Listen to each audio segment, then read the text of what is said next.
Detik-Detik 2 Oknum LSM Peras, Direktur RSUDAM 20 juta rupiah ditangkap saat transaksi di minimarket.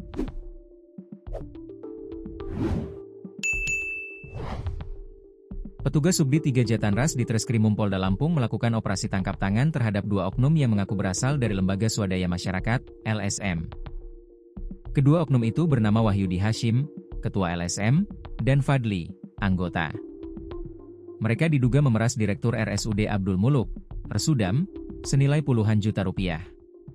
Keduanya ditangkap saat melakukan transaksi di sebuah minimarket di Bandar Lampung, Minggu, 21 September 2025. Kasubdit 3 Jatanras Polda Lampung Kompol Zaldi Kurniawan mengatakan, mereka diduga memeras Direktur RSUDAM senilai 20 juta rupiah.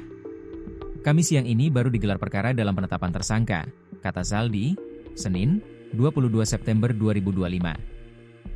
Ditreskrimum Polda Lampung Kombes Indra Hermawan menambahkan, pihaknya merespons laporan masyarakat terkait adanya dugaan pemerasan terhadap RSUDAM. Petugas mengamankan 2 pelaku bersama barang bukti 20 juta rupiah di dalam kendaraan. Saat ini masih dalam pemeriksaan. Terkait saksi-saksi, sudah ada 6 orang yang dimintai keterangan, tutur Indra. Ia menjelaskan, kasus tersebut berawal saat kedua oknum itu menghubungi pelapor pada Juni 2025 lalu. Dalam komunikasi tersebut, mereka mengirimkan berita-berita yang dinilai mendiskreditkan pelapor.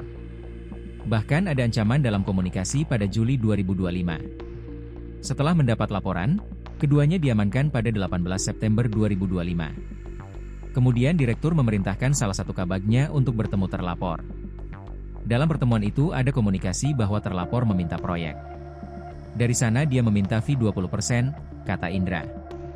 Saat ini masih kami lakukan pemeriksaan dan pendalaman terus pada terlapor maupun saksi-saksi lainnya, tambahnya.